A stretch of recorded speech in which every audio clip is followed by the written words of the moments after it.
ला हौला वला कुव्वता इल्ला बिल्लाहिल अलीय्यिल अज़ीम। अऊज़ु बिल्लाहि मिनश शैतानिर रजीम। बिस्मिल्लाहिर रहमानिर रहीम। अल्हम्दुलिल्लाहिल्लज़ी क़सरत अन रुयतिही अब्सारुन नाज़िरीन व अजज़त अन नातिही अरहामुल वासिक़ीन। सल्ली अला मुहम्मदिन व आलिहि ताहिरीन व लानतुल्लाहि अला आदाइहिम व क़तलतिहिम अजमईन मिनल आन इला क़ियाम यौमिद्दीन। अम्मा बाद फ़क़द क़ाल अल्लाह सुब्हानहु तबारक व तआला फ़ी किताबिहिल मुबीन व क़ौलिहिल हक़। बिस्मिल्लाहिर रहमानिर रहीम। अल्हम्दुलिल्लाहि रब्बिल आलमीन। सल्लल्लाहु अलैहि वसल्लम।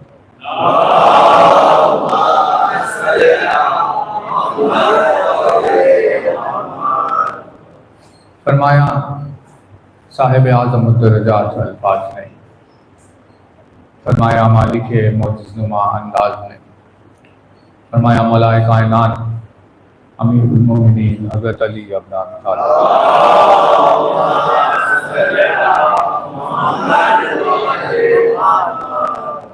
मौलाए कायनात के जिस मुबारक और मुक़द्दस फरमान से आपकी खिदमत में मजलिस का आगाज़ है।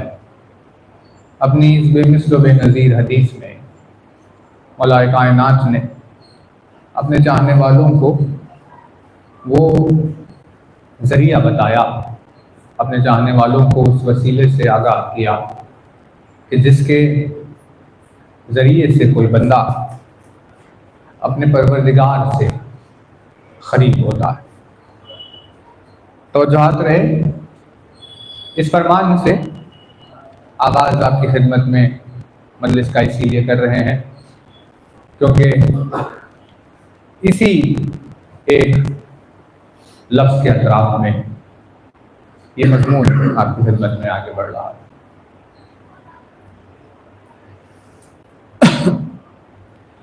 इरशाद फरमाया कि बिस्मिल्लाहिर्रहमानिर्रहीम तक़र्रुबुल अब्द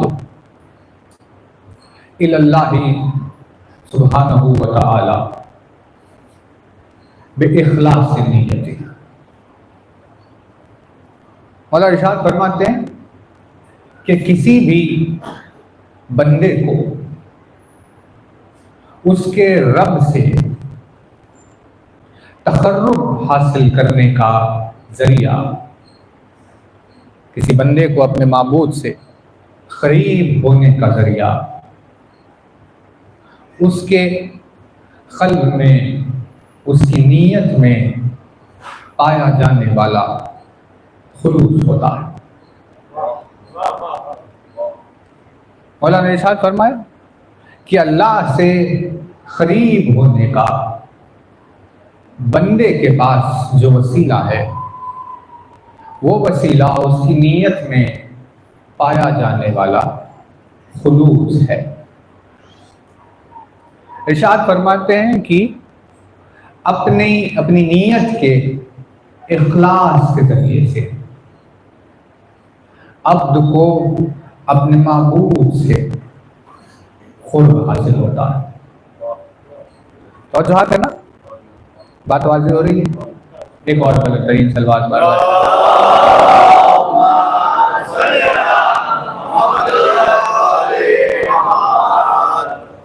देखिए, क़यामत ख़ेज़ है फरमान, यानी फरमान की बुलंदी और इसकी शान और शौकत को कोई पहचान नहीं सकता, किसी बशर में इस्तिताअत नहीं। लफ्ज़ है अली की ज़बान से निकला हुआ महज एक लफ्ज़, मगर उस लफ्ज़ में बुलंदी का आलम यह है कि उस बुलंदी को आसमान सर उठाकर देख रहे हैं, और इन अल्फाज में गहराई का आलम यह है कि इन अल्फाज की गहराइयों में समंदर खो रहे हैं। रोशन इतने हैं कि इन लफ्ज़ों की रोशनी के आगे कहकशाएं शर्मा रही है। अल्फाज में वज़न इतना है कि इस वज़न के आगे पहाड़ अपने आप को हल्का महसूस कर रहे हैं। भाई अल्फाज देखिए, यानी मौजज़ा है, ज़बान से निकले हुए लफ्ज़ में ये मौजज़ा तो ज़बान में मौजज़े का आलम क्या होगा? जब ज़बान में मौजज़े का ये आलम हो तो वजूद में एजाज़ का आलम। इसीलिए अली का वजूद एक ऐसी हस्ती है जो अपनी ज़बान से निकलने वाले अल्फाज के जरिए से अपना लिसानुल्लाह होना साबित करते हैं।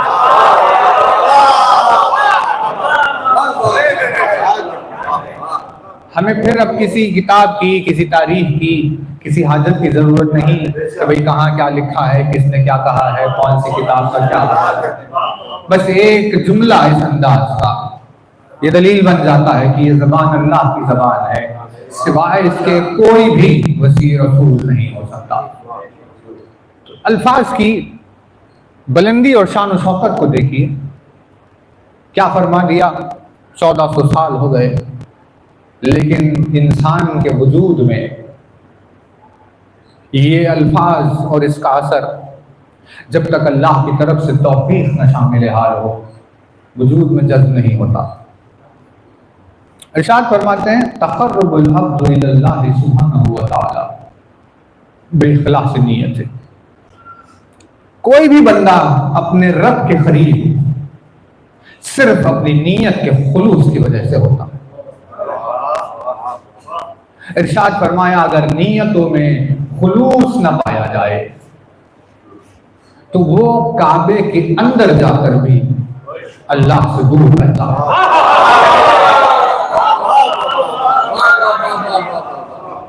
और अगर किसी की नीयत में खुलूस पाया जाए तो वो सहरा में, रेगिस्तानों में अकेला होगा, लेकिन अल्लाह के पहलू में होता है। इरशाद फरमाया कि कोई भी बंदा अपने महबूब के करीब अपनी नीयत के इखलास के जरिए से होता है।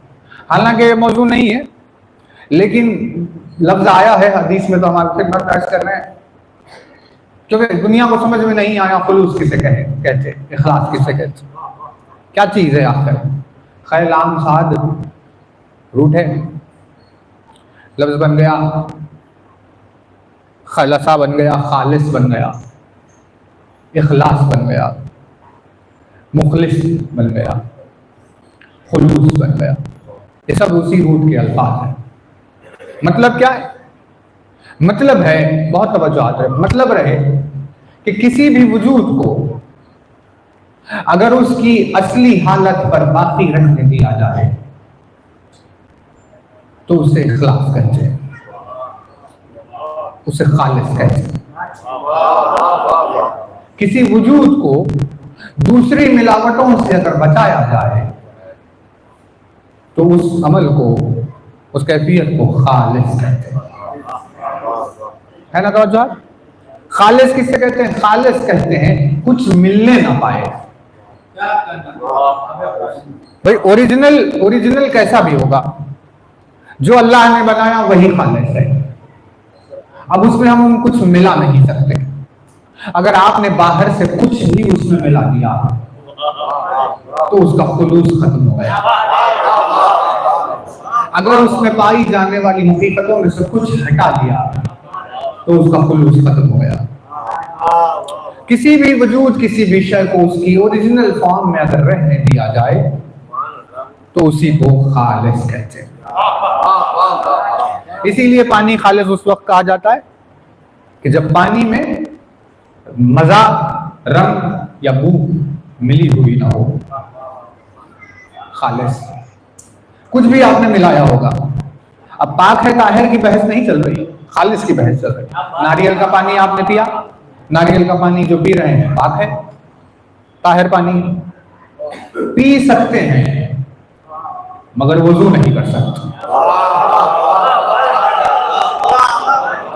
क्योंकि पानी मुजाफ है, पानी खालिस नहीं, उसमें कुछ भी मिला हुआ नहीं, लेकिन उसमें मिठास मिली हुई है। क्योंकि मिठास मिली हुई है उसका खुलूस खत्म हो गया। जब खुलूस खत्म हुआ तो अल्लाह ने कहा कि भाई खाने पीने में हर्ज नहीं है, लेकिन वुजू नहीं किया जा सकता। कहा क्यों परवरदिगार? का हमारे दीन में सिर्फ वही शामिल हो सकता है जो खालिस हो।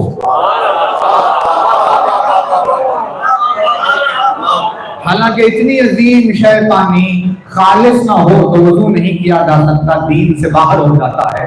तो जब पानी खालिस ना हो तो दीन में दाखिल नहीं हो सकता। तो इंसान की नीयत खालिस ना हो।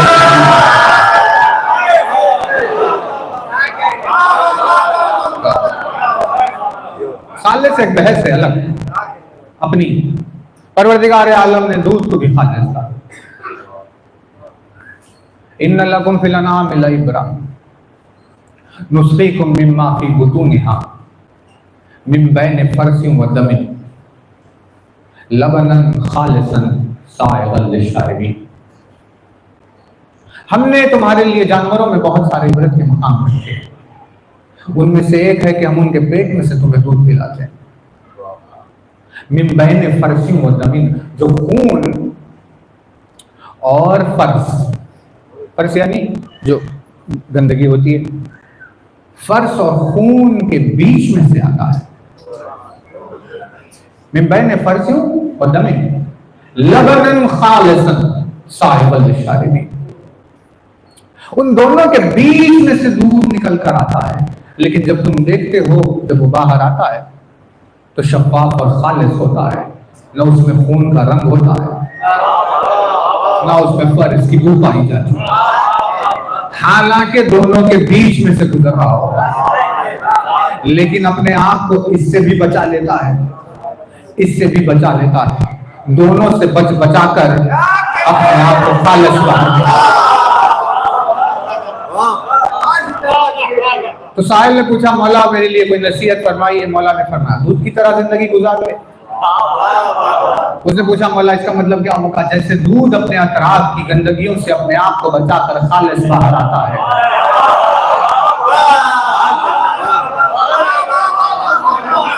वैसे ही तू अपने आप को अतराफ की बुराइयों से बचाते हुए खुदा की बारगाह में खालिस पहुंचा। तो ये खुलूस है। खुलूस कहते हैं किसी भी वजूद को उसके ओरिजिनल फॉर्म पर बाकी रहने देना, उसमें कुछ भी मिलने ना पाए, जो है वो निकलने ना पाए। तो जब साहिल ने आकर पूछा कि इंसान जब पैदा होता है तो उसकी कैफियत क्या होती है, फितरत अल्लाह हिल्लती फतरन्नास आ गया, हमने इंसान को अपनी फितरत पर पैदा किया। उसने पूछा, मौला अल्लाह की फितरत किस पर पैदा होता है? तो मौला ने फरमाया, जब बच्चा पैदा होता है उसके मिजाज में 3 गवाहियां होती हैं। छोटा है, बात नहीं कर सकता, हमें समझ में नहीं आता, वो अलग बहस है, लेकिन मिजाज में उसकी 3 गवाहियां होती हैं। बड़ा होते होते होते घर वालों के माहौल पे ढल जाता है। लेकिन अगर उसे जंगल में सहरा में छोड़ दिया जाए, कोई भी ना मिले बच्चे को बड़े होने तक, तो जब वो बड़ा हो जाता है किसी से मिले बगैर, तो उसके मिजाज में 3 गवाहियां होती। मौला ने फरमाया, तौहीद की, रिसालत की और इमामत की। ये 3 गवाहियां हैं उसकी फितरत, जो उसका ओरिजिनल फॉर्म है जिस पर वो पैदा हुआ। अगर इन 3 गवाहियों को कम किया जाए तो खुलूस टूट गया।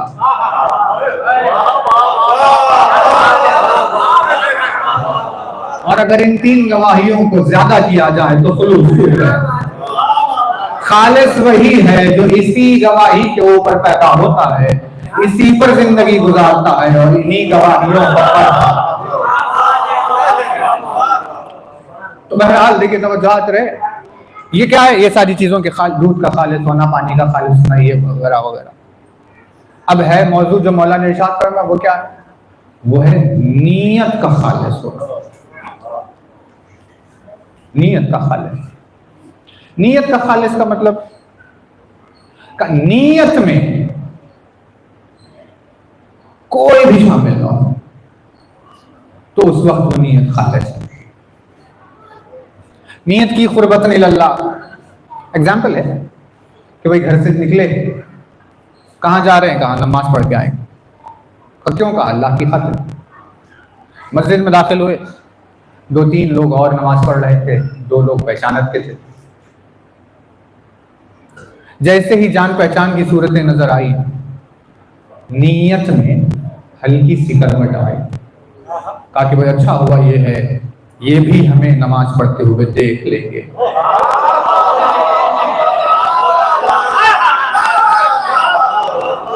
यानी अब तक नीयत में सिर्फ अल्लाह था, लेकिन अब नीयत में दो और लोग आ गए। जैसे ही नीयत में कोई और शामिल हुआ, नीयत का खुलूस टूट गया।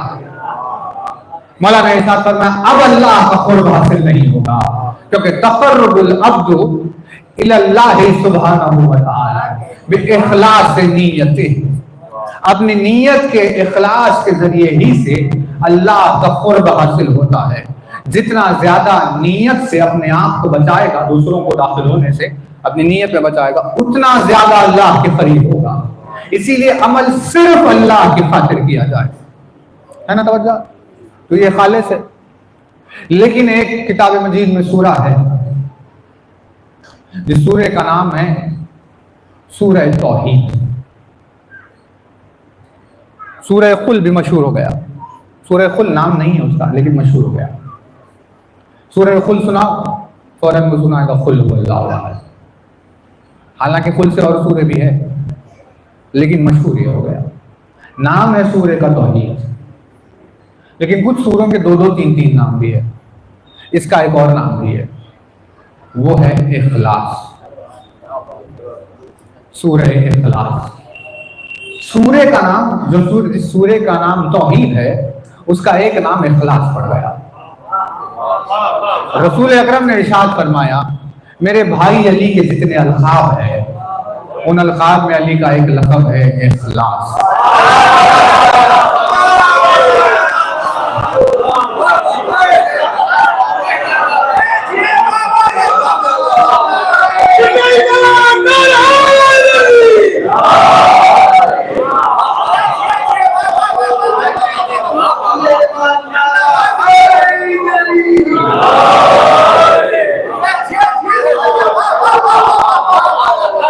क्योंकि मिलावट से बचाना है, मिलावट से बचाने को इखलास कहते हैं।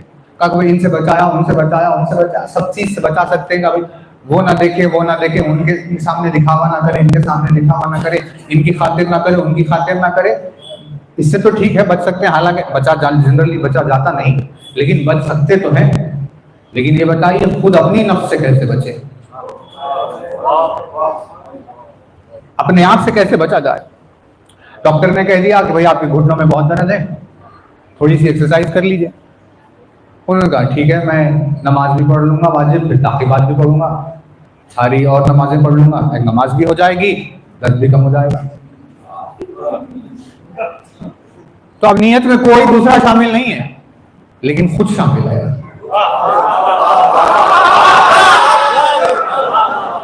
अगर घुटने की दर्द की बात भी ना हो तो नीयत में इतना तो रहेगा, भाई मैं नमाज पढ़ूंगा, वो मुझे सजा देगा। तो अपनी कामयाबी की फिक्र नीयत में खुद शामिल है।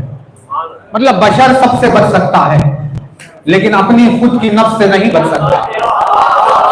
इसीलिए इंसान अगर मंजिल सलमान को पहुंचे तो सिर्फ खालिस कहला सकता है। लेकिन एक वजूद ऐसा है जिसने अपने आप को मिलावटों से इतना बचाया कि खुद की नफ्स को भी अपने पास नहीं रखा, और जब अपनी नफ्स को भी उसके हवाले कर दिया तो वो सूरह इखलास की तरह वजूद अली इखलास हो गया। तो ना, तब इखलास वाजिब हो गया तो फरमाना फिर दोहरा रहे, तक़र्रुबुल अब्दु इलल्लाहि सुब्हानहू व तआला बिइखलास नियत। नीयत में पाए जाने वाले इखलास के जरिए बंदा अपने रब के करीब होता है। नहीं, तवज्जो नहीं कर रहे। जब इखलास अली का वजूद है तो नीयतों में पाई जाने वाली अली की मोहब्बत ही बंदे को अपने रब से करीब करती है। इसीलिए किसी भी कुर्बतन इल्लल्लाह का कोई मतलब नहीं है।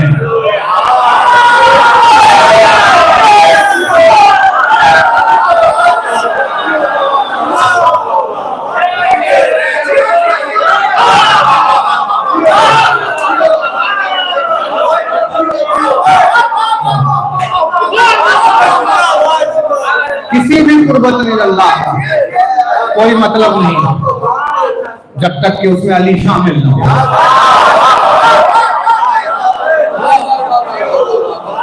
इसीलिए रसूल अकरम ने इरशाद फरमाया, अली की मोहब्बत के बगैर कोई अल्लाह के करीब नहीं। तो हमें कुर्बतन अल्लाह का सेंस समझ में आया कि अली से जितना करीब होगा वो उतना ज्यादा कुर्बतन अल्लाह होगा। बहरहाल देखिए, मौजूद अखलाक कोई और है, लेकिन हम आपकी खिदमत में आगाज करना चाह रहे हैं क्योंकि अब बकरीद चल रही है, अय्याम चल रहे हैं, हज अय्याम चल रहे हैं सारी। ये लफ्ज है तकर्रुब, रूट है काफ रे बे, खुर्ब। इसका मतलब है नजदीक आना।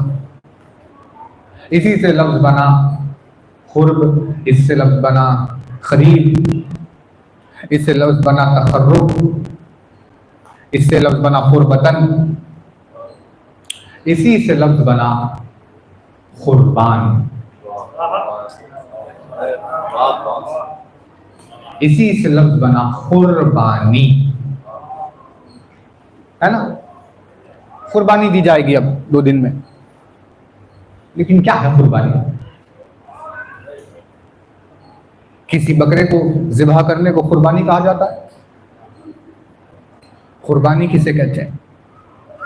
कुर्ब है नजदीक आना।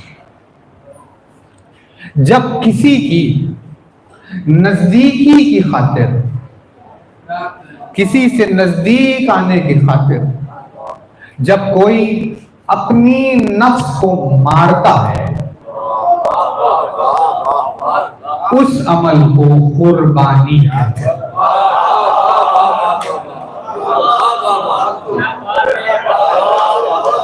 मैं बहुत तवज्जो है, अगर नजदीक आना फर्क मकसद ना हो तो फिर कुर्बानियां नहीं होती।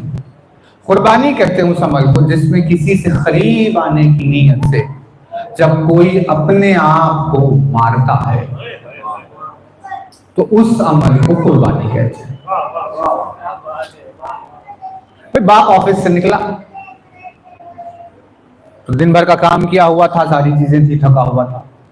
बाहर आया, देखा कि भाई यहाँ खाने की कोई चीज मिल रही, देखा अपने जेब में टटोला, पैसे नहीं है, कुछ नहीं। वो 2-4 रुपये जो भी है हाथ में आए, देखा, पूछा कीमत का, भाई उतनी ही की है जितने। ने कहा ठीक है, अभी घर पहुंचने बहुत देर है, बहुत शदीद भूख लग रही, कुछ खा लेते हैं। यहाँ पैसे देकर बोले रहा था, फोन आ गया घर से। बच्चे ने कहा पापा जल्दी आइए, भूख लग रही है। आप आए तो खाएंगे। हाथ में जो लिया था खाने के लिए उसे वैसे ही बैग में रख लिया। क्यों? ताकि रिश्ते में बेटे से खुर्बत हासिल हो, इसीलिए अपनी नफ्स को मार दिया। इस अमल को कहते हैं कुर्बानी। नहीं, तवज्जो नहीं कर रहे। वजह क्या है? वजह है बेटे से रिश्ते की गहराई में कुर्बत आए। मैं अपने औलाद से करीब होता हूँ, दोस्त के लिए कुर्बानी देता है। यानी अगर आपको किसी के नजदीक जाना नहीं है तो कुर्बानी नहीं देते। कुर्बानी के पीछे किसी के नजदीक जब जाने की नीयत हो, उसी वक्त जब अपने आप को मारा जाएगा तो उसे कुर्बानी कहते हैं, है ना। तवज्जो। अब चाहे वो हज का मैदान हो, मकाम हज हो, या चाहे हमारे घरों में अपने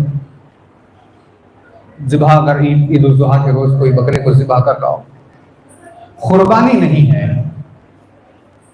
जब तक अल्लाह के करीब होने की नीयत ना हो। भाई तवज्जो है ना। कुर्बानी का एक उसूल है।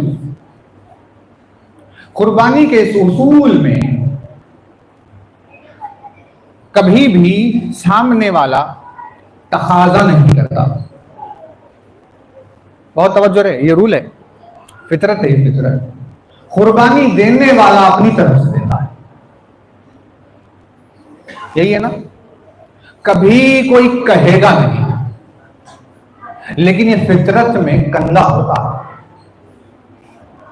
वही वैसा ही एग्जाम्पल, बेटे ने फोन किया, बाबा कहाँ है, आइए। तो जब बाप ने देखा तो अभी और 2-3 घंटे होंगे, है ना। बाप कभी नहीं कहेगा कि मुझे 3 घंटे और हो रहे हैं, लिहाजा मेरे आने तक तुम भूखे रहो। बाप कहेगा हमें देर हो रही है, तुम खा लो, तुम भूखे मत रहो, है ना। बाप ने कहा हम देर से आएंगे, तुम खाना खा लो, भूखे मत रहो। कहकर फोन रख दिया। 4 घंटे के बाद घर पहुंचे, तो जैसे ही दाखिल हुए तो बेटा इंतजार कर रहा था। क्या हुआ बाबा? उन्होंने पूछा अपने औलाद से क्या हुआ? तो उन्होंने कहा बाबा आपके इंतजार में थे, हमने भी नहीं खाया, चलिए साथ खा लेते हैं। ये जो बेटे ने दी, ये थी कुर्बानी। भाई तवज्जो है ना।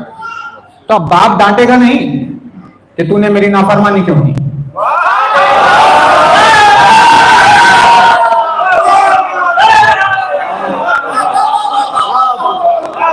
अब बाप डांटेगा नहीं कि तूने मेरी नाफरमानी की। बाप अपने बेटे को सीने से लगा लेगा कि मेरी खातिर इसने भी कुर्बानी दी। यानी कुर्बानी और कुर्ब के मामलात में कभी तकलीफ सहने को कहा नहीं जाता।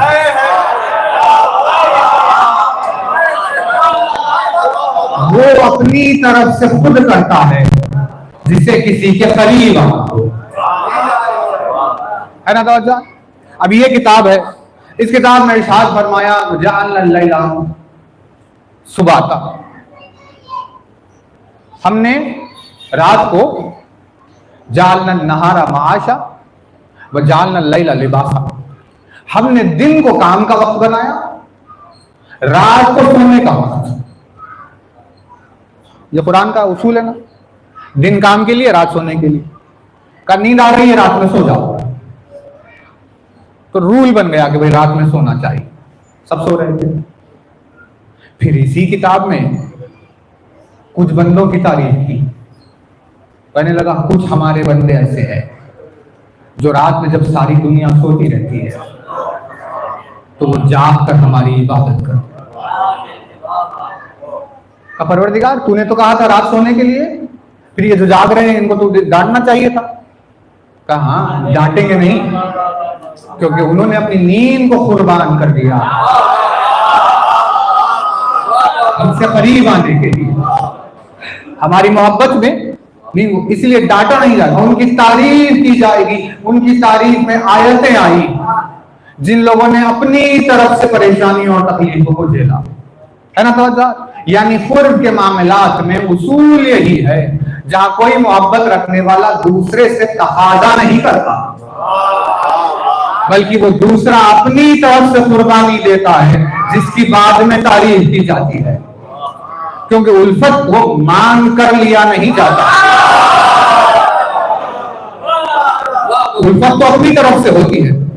यानी ये फितरत में पाई जाने वाली शय है। अगर किसी की फितरत उलट जाए, सिर्फ वही लोग हैं जो हमसे पूछेंगे कि बताइए कुरान में कहां पर मातम करना है।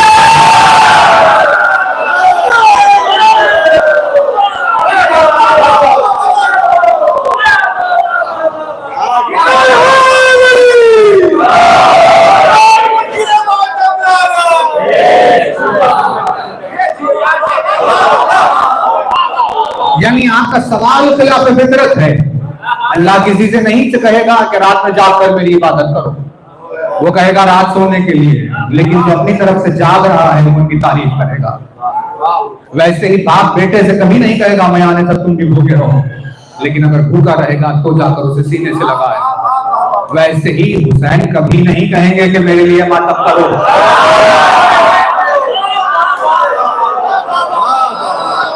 चाहने वाला अपनी तरफ से मातम करेगा।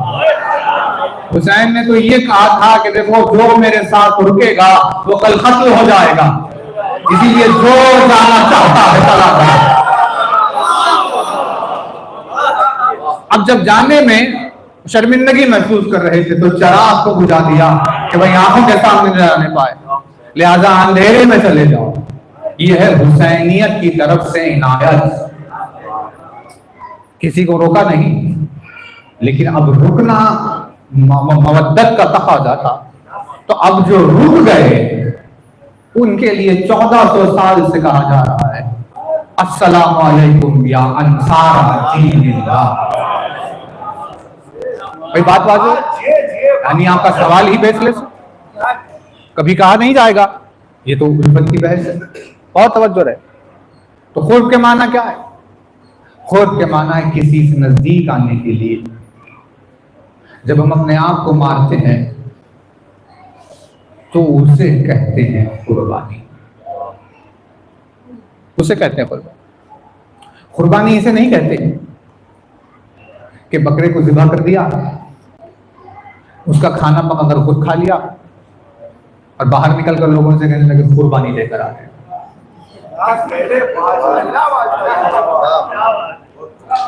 यानी इसमें आप बताइए कुर्बानी कहाँ है?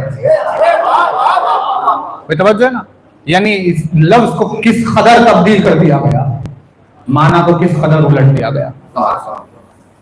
कुर्बानी ये नहीं है भाई आपका इसमें नुकसान क्या हुआ, इसमें तो हर तरह से आपका फायदा हुआ, फिर कुर्बानी कैसे हुई? कुर्बानी तो उस जानवर ने दी। कुर्बानी किसने दी? उस जानवर ने दी। अपने घर वालों से, अहल वयाल से, तमाम खानदान से छूटकर अकेला कहीं आ गया, 2-3 दिन अनजान माहौल में कहीं जिंदगी गुजारी, बांध दिया गया उसे एक जगह, खाने को मिल रहा है नहीं मिल रहा है कोई नहीं पूछता। फिर जब ईद का दिन आया तो उसे ज़िबा कर दिया। बताइए कुर्बानी कौन दे रहा है? कुर्बानी तो वो दे रहा है, हम तो सिर्फ खड़े होकर देख रहे हैं। ताज्जुब की बात है, आंखों के सामने एक हैवान कुर्बानी दे रहा है। ताज्जुब की बात है कि हमारी आंखों के सामने एक हैवान कुर्बानी दे रहा है, फिर भी हम कुर्बानी का जज्बा नहीं सीखते। कहा भाई हुआ क्या था, आखिर से ज़िबा क्यों कर रहे हैं? कहा कि जनाब इब्राहीम को परवरदिगार आलम की तरफ से हुक्म आया कि भाई ऐसे ऐसे जनाब इस्माइल को इनको ज़िबा करना है, जो भी है। वो लेकर चले, अपने बच्चे को लिटाया, तलवार खंजर चलाया। उस असना में परवरदिगार आलम ने वहां पर एक बकरे को भेज दिया, वो बच गए, इस्माइल बच गए, बकरा ज़िबा हो गया। लेकिन क्योंकि अल्लाह से करीब होने की नीयत से इब्राहीम ने बेटे के गले को खंजर रख दिया, तो अल्लाह को इब्राहीम की ये कुर्बानी पसंद आई। बताओ जाए ना, बहुत बड़ी बात है। नहीं नहीं ऐसे होगा नहीं, इसके लिए जब कोई साहिब औलाद होकर, जब बच्चे जवान होते हैं तब समझ में आता है किस नीयत से बाप अपनी औलाद के गले पर खंजर रखे। बहुत बड़ा जज्बा था इब्राहीम का कि अपने बेटे के गले पर खंजर रखकर फिरा दिया। वो बात और है, पट्टी जब आंखों से हटाई तो देखा कि इस्माइल नहीं था। बहरहाल ये वाकया अभी फिर थोड़ी देर में आपके खिदमत में वापस आए, लेकिन हुआ ये था। तो अल्लाह ने कहा नहीं, मेरे बंदे ने बहुत बड़ा जज्बा दिखाया, अब मैं इब्राहीम के इस अमल को दुनिया को भूलने नहीं दूंगा।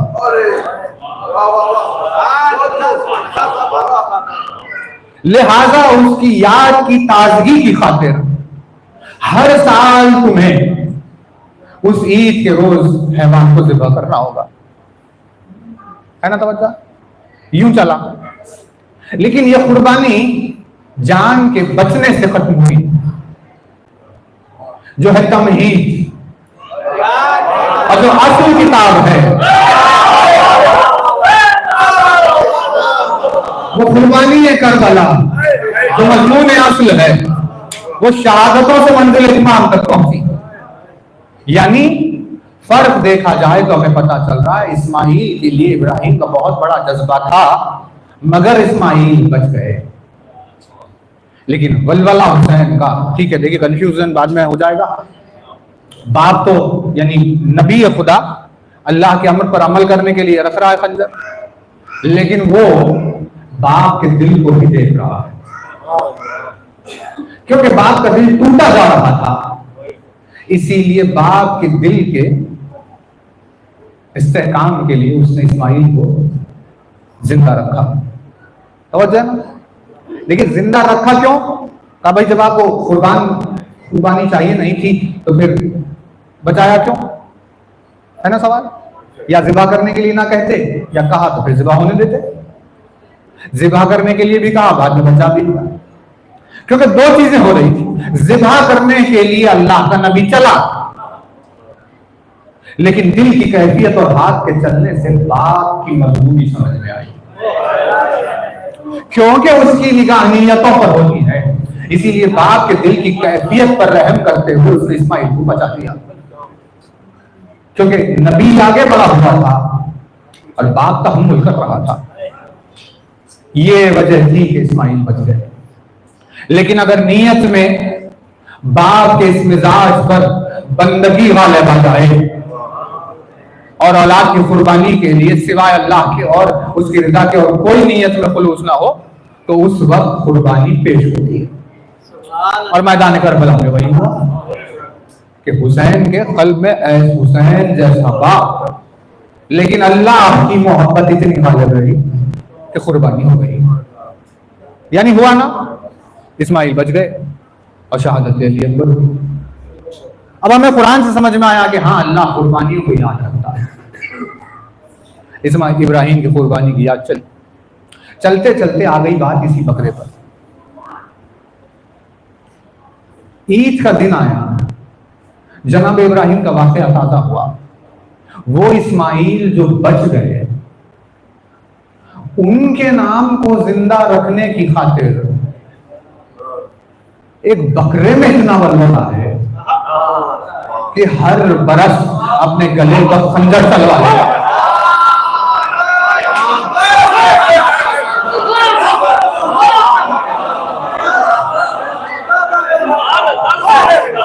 खून भी उसका बह रहा है, गर्दन भी उसकी कट रही है। कोई उस बकरे से पूछे, भाई आखिर तू इसके लिए आमादा क्यों हो रहा है? कहा, इस्माइल की याद में अपनी जान दे रहा। कहा, भाई इस्माइल तो बच गए? कहा, बच गए, वो अल्लाह की मशीयत थी, लेकिन कुर्बानी के लिए तो गए थे, इसीलिए उनकी याद में दे रहा। बस मजलिस हुई। अब आप बताइए, वो हैवान है और ये इंसान। अब ये कैसे इंसान है? वो हैवान होते हुए जिसकी जान बच गई, उसकी याद में अपना सर बचा रहा है। और आप इंसान होते हुए भी हुसैन के नाम पर थोड़े से खून के लिए तहम्मुल कर रहे हैं।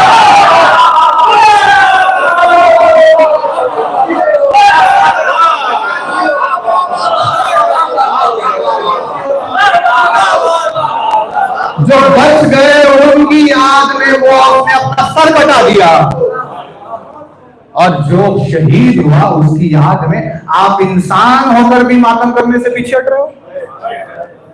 मतलब अगर मातम हुसैन पर नहीं किया, अगर हुसैन के गम में कभी मातम नहीं किया, उसको कुर्बानी के रोज, ईद के रोज उस जानवर की कुर्बानी करना हलाल ही नहीं है, उसके लिए जायज ही नहीं, वो उस मंजिल पर पहुंचा ही नहीं।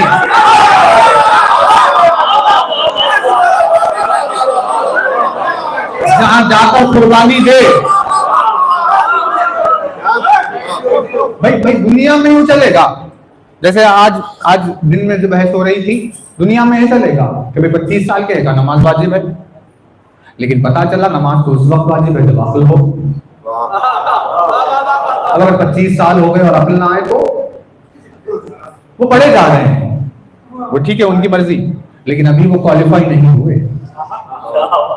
वैसे ही जो मातम हुसैन नहीं करता, वो अभी क्वालिफाई ही नहीं हुआ।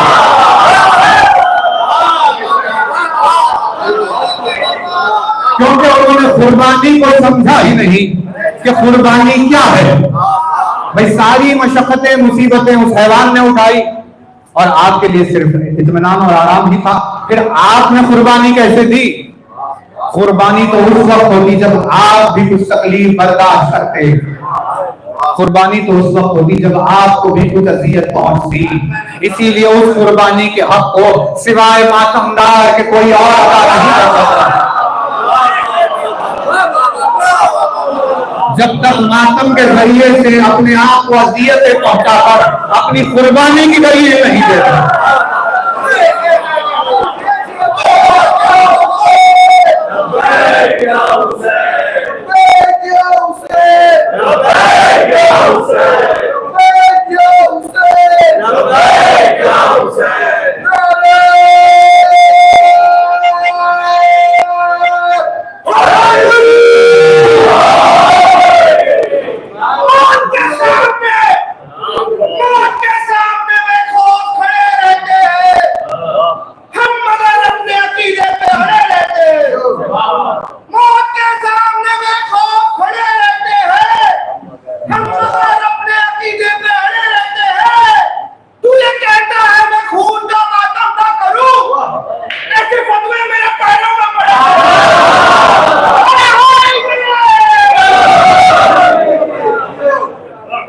यानी कुर्बानी का मजमून क्या है? खुद किसे कहते हैं? भाई बाप ने कहा कभी बेटे से, उसने अपनी मर्जी से किया है ना तवज्जो।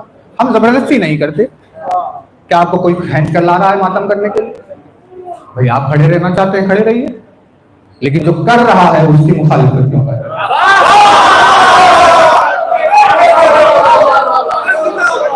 आप खड़े हुए हैं, आपको कोई नहीं कह रहा, तो आपको जबरदस्ती लाया नहीं जा रहा। वैसे ही जो कर रहा है उसको छोड़ दीजिए, वो उसकी अपनी मवद्दत है, वो अपना जवाब देगा। ये खुद के मामलात हैं। बेटों में भी फर्क होता है। दो बेटे थे, एक ने खाना खा लिया, बाप पहुंचे तक बाप ने देखा दूसरा भूखा है। बेटे बेटे है, कुर्बानी का उसका अपना जज्बा था, उसने इंतजार किया, बाबा आने के बाद ही खाऊंगा, है ना तवज्जो। तो परवरदिगार आलम ने रखा क्यों ये हज का मामला? ये सारा हज का तज़किरा हर बरस सिर्फ इसीलिए रखा ताकि इंसान हुसैन पर मातम करना सीखे। आप जाकर अगर काबे को देखें, काबे के अतराफ देखें, हर एक अमल, हर एक रुकन जो अतराफ में, हर एक में कुर्बानी बनी हुई है, जो जाकर करबला से होती है। यह है कुरान मजीद आपकी खिदमत में। देखिए दो आयतें बस इंशाअल्लाह मजलिस तमाम करें। सूरह मुबारक माइदा, सूरह नंबर 5, आयत नंबर 2 है ना, ये आयत नंबर 2। बिस्मिल्लाहिर्रहमानिर्रहीम। या अय्युहल्लज़ीना आमनू ला तुहिल्लू शआइरल्लाह वला शहरल हराम वलल हदिया वलल खलाइद।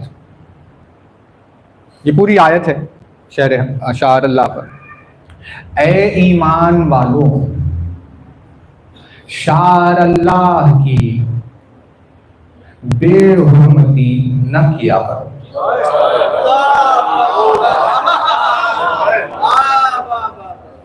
शार अल्लाह की बेहुरमती न किया करो। या अय्युहल्लज़ीना आमनू ला तुहिल्लू शआइर अल्लाह। ऐ मोमिनो, आयत नंबर 2 है ना, आप घर में जाकर देखना वापस। ऐसा हैवान ईमान, अल्लाह की निशानियों की बेहुरमती न करो। तो शार अल्लाह कहकर उसने तवील फहरिस्त गिना दी, लेकिन फॉर एग्जाम्पल जो चीजें उसने रखी क्या क्या है? वला शहर अल हराम, और शहर हराम की भी बेहुरमती न करो। माह मुबारक की या जो महीने हैं 4 हुर्मत से भरे हुए, उनकी बेहुरमती न करो। इसीलिए आपने देखा कोई रमजान अगर कहे तो उसे टोका जाता है, अदब से उसका नाम है माह रमजान या रमजानुल मुबारक। सिर्फ ऐसे ही चलते फिरते यूं ही नाम नहीं लेता है का, उसकी हुर्मत है बहुत बड़ी, उसका ख्याल हो। बात वाज़ेह हो रही है? यानी चलते फिरते लेटे हुए किस पोजीशन में बैठे हुए हो, कैसे हो, ऐसे ही जबान पर उस महीने का नाम ना ले, बहुत बड़ी हुर्मत है। ताकीद की जा रही है भाई, जब महीने का नाम ऐसे ही नहीं लिया जा सकता तो जिसकी शहादत से वो महीना इतना अजीज हुआ है उसका नाम ऐसे कैसे लिया जाए? तो ये आदाब और अखलाक है जो कुरान हमें सिखाता है। देखो अदब और बात को लिहाज करते हुए इन चीज़ों से गुजरो, है ना। ऐसे ही नाम नहीं ले सकते, ऐसे ही आप किसी भी हालत में किसी भी तरीके से जैसे मर्जी आई है वैसे नहीं ले सकते। अदब का ख्याल करना होगा, अखलाक का ख्याल करना। इसका भी वलल हदिया, जो अल्लाह की बारगाह में हदिये किए जाते हैं जानवर, ये जैसे बकरा, इसकी बेहुरमती ना करो। ये कुरान है, तो ना, यानी आप बदतमीजी से लेकर नहीं आ सकते उस बकरे को, ढकल कर ला रहे हैं, मार कर ला रहे हैं, खींच कर ला रहे हैं, नहीं कर सकते। उसे अदब से एहतराम से लाना है, ये कुरान है ना। तवज्जो, बहुत तवज्जो रहे। है कौन वो है जानवर। हम कौन है? अशरफ खल्क। अशरफ खल्क कहा जा रहा है, उसका एहतराम करो।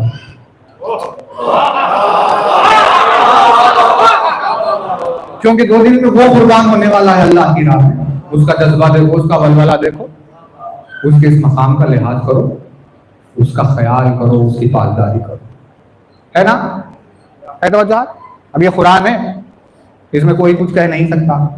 वलल हदिया वलल खलाइद, और उसके गले में डालने वाली रस्सी का एहतराम करो।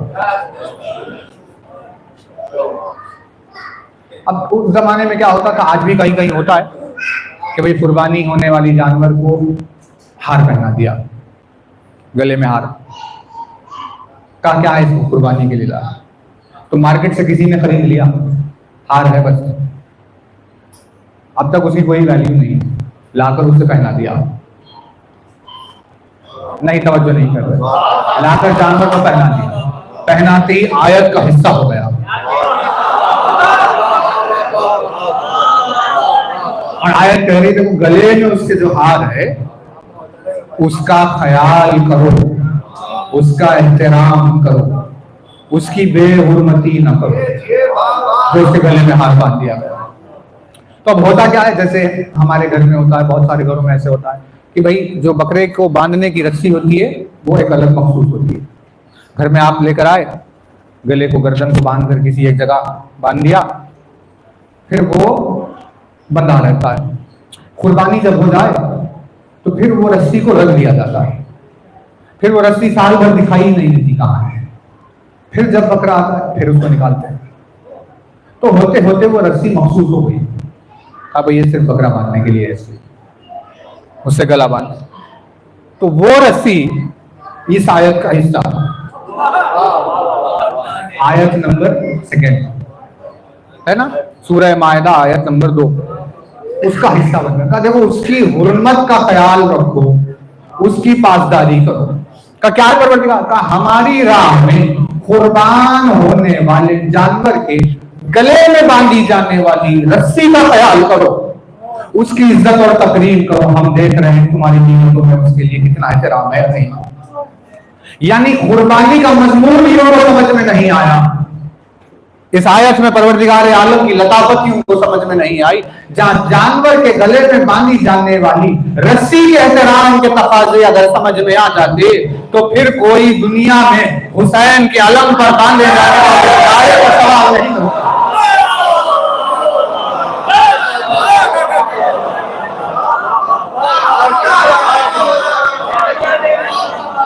यानी हमें पता चला जो हाथ पर हुसैन के अलम का नारा नहीं बांधता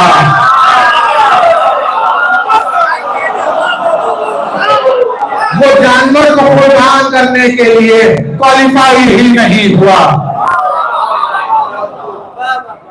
ईद उल जुहा के तमाम अमाल और अरकान हुसैन की आजादारी से हो सकते हैं, या उनके जरिए से आजादारी समझ लो, या आजादारी के जरिए से इनकी इल्लतें पहचान लो। भाई एक बकरे के जानवर गले की रस्सी का एहतराम है, तो फिर अलम के नाड़े का एहतराम कैसे नहीं हो सकता? परवरदिगार नियतों के जरिए सुकून को तलाश कर रहा है ना। तवज्जो, एक बात बच गई और अर्ज करें आपकी खिदमत पे। एक और बुलंदतरीन सलवात बार का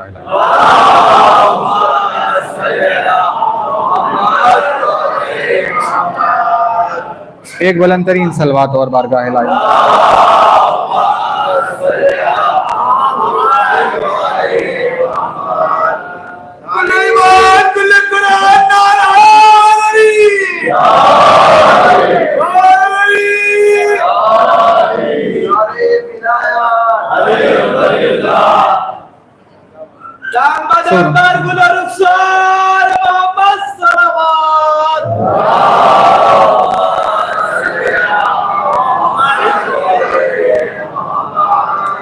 ये आपकी खिदमत में सूरह मुबारक का साफ़ात की कुछ आयतें हैं, बस इस पर देखिए मजलिस तमाम कर रहे हैं, जहां परवरदिगार आलम ने जनाब इब्राहीम के वाक़े की थोड़ी सी डिटेल हमें बयान करवा।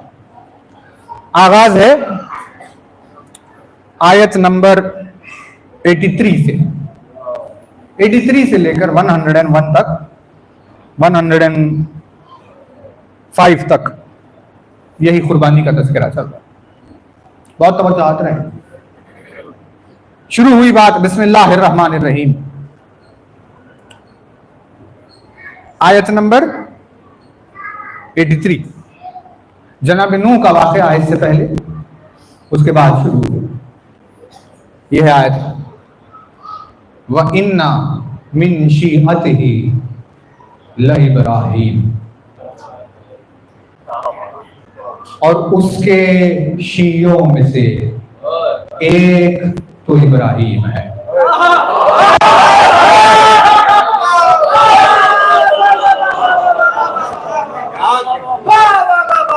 उसके शीयों में से एक तो इब्राहीम है।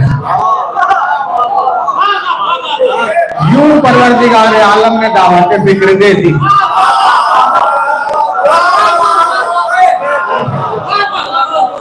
कि भाई इब्राहीम की इतनी मंजिलतें जो है, इतने बड़े बुलंद मकाम पर जो है, उसके तमाम सिफात और कमालात में एक ये है कि इब्राहीम भी उसके शीयों में से एक शिया है।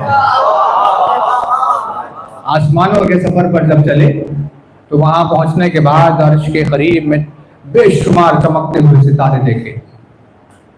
इब्राहीम ने पूछा, परवरदिगार ये क्या चमक रहा है, ये कौन से सितारे हैं? परवरदिगार आलम ने जवाब दिया, ये मेरे वली अली के शिया है। तो इब्राहीम ने कहा, मेरे परवरदिगार काश मैं भी इनमें से एक होता। तो अल्लाह ने दुआ कबूल की, कहा ठीक है तुम भी इनमें से एक हो जाओगे। और जब हो गए तो कहा, इन्ना मिन शीअतिही लइब्राहीम, इब्राहीम की कुर्बानी के सिलसिले का आगाज हुआ, इब्राहीम के शिया होने का ऐलान पहले हुआ।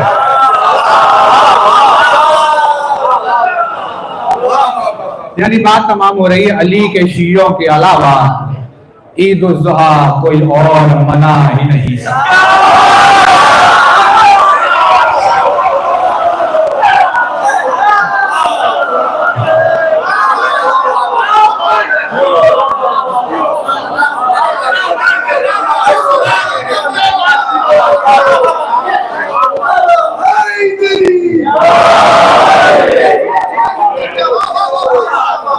ना अली के शियों के अलावा कोई नमाज पढ़ सकता है, ना अली के शियों के अलावा कोई रोजे रख सकता है, ना अली के शियों के अलावा इबादतें कोई कर सकता है, ना कोई अली के शियों के अलावा कुर्बानी दे सकता है। इन्ना मिन शीअतिही इब्राहीम, यानी कुर्बानी के लिए शराइत में एक शर्त अली का शिया होना है। किया क्या इन्होंने, ये देखिए, इन्ना मिन शीअतिही इब्राहीम इज़ जाअ रब्बहु बिक़ल्बिन सलीम। नहीं, तवज्जो नहीं कर रहे, कल की तकरीर ज़हन से नहीं। जब वो अपने रब के पास क़ल्ब सलीम लेकर आए, किसे कहते हैं क़ल्ब सलीम? जिसमें सिवाय मुस्तकीम के और कुछ ना पाया जाए। ऐसा अली की मोहब्बत में भरा हुआ दिल लेकर अल्लाह की बारगाह में इब्राहीम आए और क्या कहा? इसक़ाल अली अबीही व क़ौमिही माज़ा ताबुदून। उन्वान नहीं है हमारा, इंशाअल्लाह फिर किसी दिन आपकी खिदमत। जब उन्होंने अपनी कौम वालों से, अपने चचा से, आजर वगैरह से, इन सब से कहा ये किसकी तुम इबादत कर रहे हो, क्योंकि वो जो बुत परस्ती चल रही थी तो इब्राहिम ने ऑब्जेक्शन किया। तो वो वाकया भी अल्लाह ने बयान किया, माज़ा ताबुदून, किसकी इबादत कर रहे हो, अइफ्कन आलिहतन दून अल्लाह तुरीदून, अल्लाह के सिवा भी तुमने किसी को माबूद बना लिया, ये तो अजीब काम है। फमा ज़न्नुकुम बिरब्बिल आलमीन, ये मुकालमा चल रहा है। फनज़रा नज़रतन फिन नुजूम, सारी बात बहस हुई। फिर होते होते कहाँ तक बात आई कि जब ये आग में इब्राहिम को डाला, फिर वो बच करने के लिए सारी चीजें हुई, उसके बाद परवरदिगार आलम ने क्या किया, फबश्शरनाहु बिग़ुलामिन हलीम, फिर एक दिन हमने उन्हें खुशखबरी दी कि उन्हें एक बेटा होने वाला है, बर्दाश्त करने वाला बुर्दबार बेटा। यूं जनाब इस्माइल इस दुनिया में आ गए, है तवज्जो। फिर इरशाद फरमाया फलम्मा बल्लग़ मअहु साया, फिर वो बड़े हुए, बाप के खाने से खाना मिलाने लगे। जब इस मंजिल पर पहुंचे, खाला या बुनैया इन्नी अरा फिल मनामी अन्नी अस्बहुका माज़ा तरा, इब्राहिम ने कहा मेरे लाल, कुछ दिन से मैं मुसलसल देख रहा हूँ ख्वाब में कि मैं तुम्हें ज़िब्ह कर रहा हूँ, ये बताओ इस बात पर तुम्हारा क्या ख्याल है। उन्होंने कहा बाबा मैं भी मुसलसल ख्वाब देख रहा हूँ कि आप मुझे ज़िब्ह कर रहे हैं, तो क्या करें। तो उन्होंने कहा फंजुर माज़ा तरा, खाला या अबत इफ़अल मा तुअमरु सतजदुनी इंशाअल्लाह मिनस साबिरीन। इस्माइल ने कहा बाबा जो हुक्म आपको दिया गया आप उस पर अमल कर दीजिए, इंशाअल्लाह आप मुझे सब्र करने वालों में पाएंगे, है ना तवज्जो। यहां तक बात आई। फिर उसके बाद हुआ क्या, फलम्मा अस्लमा वतल्लहु लिलजबीन, फिर ये बातें तय हुई, सारा माजरा हुआ, एक दिन मुकर्रर किया, सारी चीजें हुई, लेकर आए, अपने बच्चे को लिटा दिया और खंजर रखा। यहां तक बात आ गई। फिर आगे परवरदिगार आलम ने कहा वनादैनाहु अय्या इब्राहिम, वहां पर वो बकरा आ गया, हमने आवाज दी सुनो ऐ इब्राहिम। क्या सुनते हैं, सद्दक़्त रोया इन्ना कज़ालिका नज़्ज़िल मुहसिनीन, तुमने अपने ख्वाब को सच करके दिखाया, तुमने बहुत बड़ा जज्बा दिखाया, हम इसी तरह नेकी करने वाले, एहसान करने वालों को जज़ा दिया करते हैं जिस तरह हम तुम्हें जज़ा दे रहे हैं। का फिर कुर्बानी का क्या होगा परवरदिगार, इन्ना हाज़ा लहुवल बलाउल मुबीन, ये बहुत बड़ी अजीम आजमाइश थी तुम्हारी। वफ़दैनाहु बिज़िब्हिन अज़ीम, हमने इस कुर्बानी को पोस्टपोन कर दिया, ज़िब्ह अज़ीम से। तवज्जो। अब इस आयत के लिए सारी उम्मत मुस्लिमा परेशान हो जाती है, ज़िब्ह अज़ीम कहे तो किसको कहे। अगर उस हैवान को जो बकरा वहां आया था उसे ज़िब्ह अज़ीम कहे तो कहा जाता है कि वही ज़िब्ह अज़ीम है, का वो इब्राहिम से, इस्माइल से बढ़कर तो नहीं। भाई जान बच गई इनकी, वो ज़िबा हो गया, तो हैवान को एक ज़िबा करा दिया इनकी जान की खातिर, तो अजीम कौन होगा, वो अजीम ज़िब्ह अज़ीम बता रहा है कि ये कोई और है। उसे पोस्टपोन करते करते करते हजारों बरस का फासला हुआ, जब अल्लाह ने उसे ज़िब्ह अज़ीम से तब्दील किया। और करबला के मैदान में हुसैन की शहादत ज़िब्ह अज़ीम थी, जिसकी वजह से इब्राहिम बच गए, इस्माइल बच गए। नहीं, तवज्जो नहीं कर रहे। इस्माइल ज़िबा हो जाते तो इब्राहिम की नस्ल खत्म हो जाती, क्योंकि उस शजरे में रसूल को जहां आना था वो रसूल वहां नहीं आते, क्योंकि हुसैन की वजह से नस्ल काफी है और उस नस्ल से रसूल आए हैं। इसीलिए इरशाद फरमाया हुसैनो मिन्नी,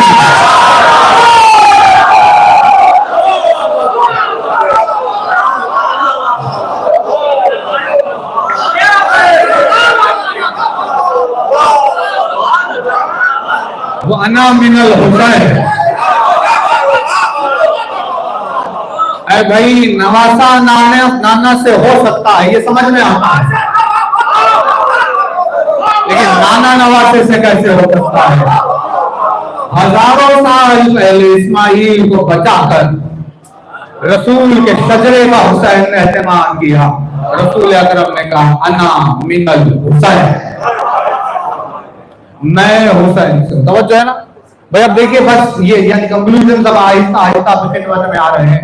बहुत बड़ा जज्बा दिखाया इब्राहिम के जज्बे को, हजारों सलाम हमारी तरफ से। परवरदिगार आलम ने इस कुर्बानी की वजह से इस्माइल से काबा बनवा लिया।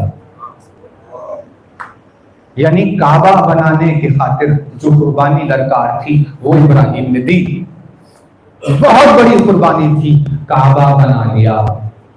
काबा बनाना आसान था, करबला बनाना मुश्किल। कैसी मिसाल है? जैसे किसी बच्चे से अगर आप उसके हाथ से कोई खिलौना या चॉकलेट उससे मांग ले, तो जब बड़े मांगते हैं तो इस वजह से नहीं कि लेकर खा ले, सिर्फ ये देखना चाहते हैं कि उसके दिल में सखावत कितनी है।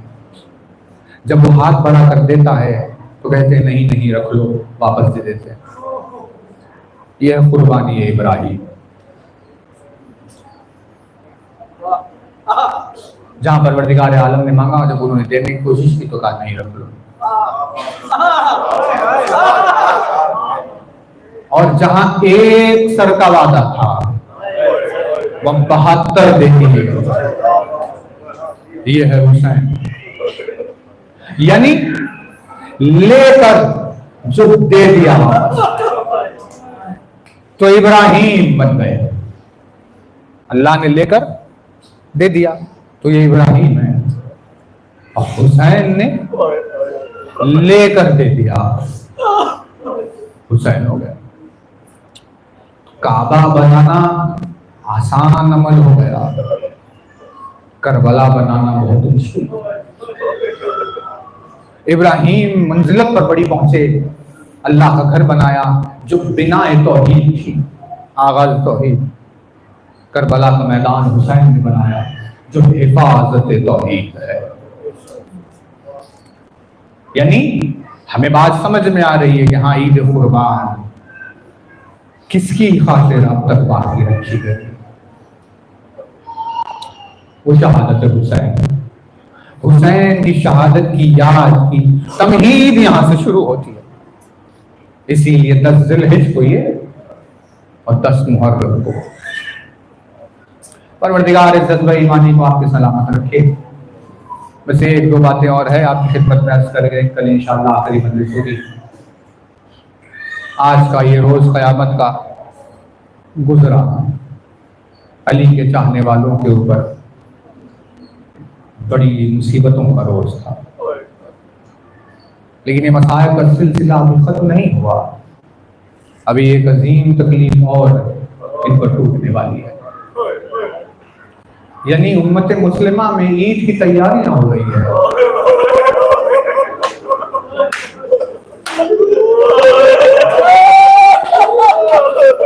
और अली के चाहने वालों में सफ़े मातम बिछी हो। क्या गुर्बत की मंजिल है? शहादत इमाम मोहम्मद बाक़िर। लेकिन जब भी इस शहादत की तारीफ आती है, जहन में यह ख्याल हमारे उभर कर आता है कि करबला के मैदान में इमाम बाक़िर का सिन वही था जो शहज़ादी सकीना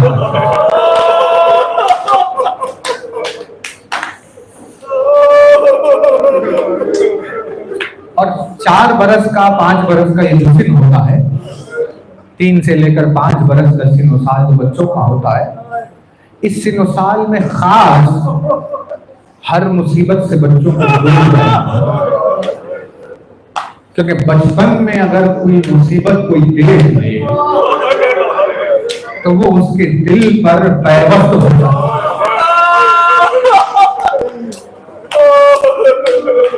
यानी आज शहादत की तारीख है, जो हमें जाहिरी दुनिया के तौर से देख रहे हैं, लेकिन करबला के मैदान ही में इमाम बाकर की शहादत हो चुकी है। न जाने उसके ऊपर क्या गुजर गई होगी, जो 4 बरस के सिन में नौके नैजा पर सरों घटा होते, जो अपने बाबा को जंजीर में गिरफ्तार कर, जो अपनी बहनों को और बकरियों को बेमखना और चादर बाजारों में देख रहा था। अब इन मुसीबतों से गुजरने के बाद उसके जिंदा होने का क्या तस्वर किया था? उसका मुसीनी के आलम में मसाइल गुजरे। तो आज शहादत करो इमाम की जहर के असर से जब शहादत हुई, तो जब वसीयतें होती है कि वक्त करीब आ रहा हो, तो जब एक 4 बरस के सिन में 4 बरस के सिन से लेकर अपनी जवानी के अय्याम तक 40 बरस अपने बाबा को जो रोता हुआ देखा, जो सुबह शाम अपने बाप को उनके आंसू बहाते हुए देख रहा है, तो तड़प कर कभी इमाम बाकर पूछा करते, बाबा आखिर शिद्दत से रोने का सबब क्या है? तो उस वक्त सैयद सज्जाद इरशाद फरमाते, दुनिया में मैं वो अकेला बेटा हूं जिसकी निगाहों के सामने बाप का नाम पड़ा हुआ था और बेटा न गुस्ल कफन का इत्तेमाम कर पाया, न बाप के लिए नमाज़े जनाजा हुई। सारी जिंदगी इमाम बाकर ये मुसीबत सुनते रहे। जब शहादत का वक्त करीब आया और इमाम सादिक को वसीयत के लिए करीब बुलाया, तो कुछ कहना चाह रहे थे लेकिन रुकते जा रहे थे। तो इमाम सादिक ने पूछा, बाबा किस बात से आप रुक कर तहम्मुल से बात कर रहे हैं?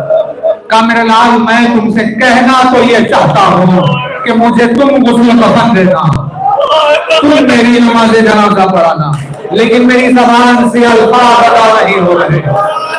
अगर कोई किस जबान से कहे तो सारी जिंदगी अपने बाप की जबान ये मसीहा सुनते हुए आया, मेरा बाबा जलती हुई जमीन पर बेगौर कफन पड़ा रहा।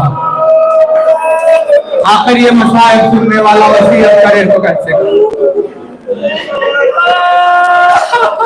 बस मजलिस तमाम हुई, परवरदिगार इन आवाजों पर रहमत नाज़िल करे। सवाल हयात में हर दिन सैयद सज्जाद की कैफियत को याद कर करके रोया करते थे। साहिल ने कभी गिरिया का सबब पूछा तो कहा, मेरे बाबा की मजलूमी पर रो रहा। किसी ने सवाल किया, ये बताइए हमने सुना है कि आपके बाबा करबला से कूफा, कूफे से शाम जंजीरों में गिरफ्तार, तो सलासल में गिरफ्तार सफर कर रहे। हमें ये बताइए कि इस सफर को आपके बाबा ने कैसे तय किया? बस सुनना था, इमाम बाकर अपने मकाम से उठकर खड़े हो गए, कलेजे को थाम कर कहा, ये तूने मुझसे क्या सवाल कर लिया? अरे मेरा बाबा करबला से कूफा, कूफे से शाम इस हालत में सफर करते हुए आया है कि जिस हालत में कोई नमाजी जब कैफियत रुकू में झुका हुआ होता है, का उसी कैफियत में सारे सफर को तय करते हुए अपनी आंखों से मैंने अपने बाबा को देखा। इसके बाद मेरी जिंदगी का तस्वुर किया जा सकता है। करबला के मैदान हमारा घराना खत्म।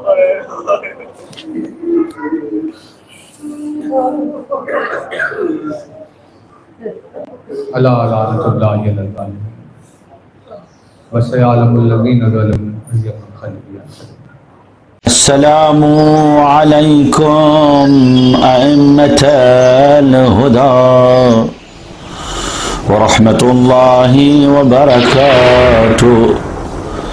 अस्तौदिउकुमुल्लाह व अक़रउ अलैकुमुस्सलाम। आमन्ना बिल्लाहि व बिर्रसूली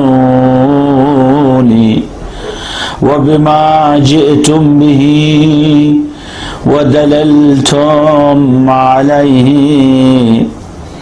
अल्लाहुम्मा फक्तुबना मअश-शाहिदीन। अल्लाहुम्मा सल्लि अला मुहम्मद व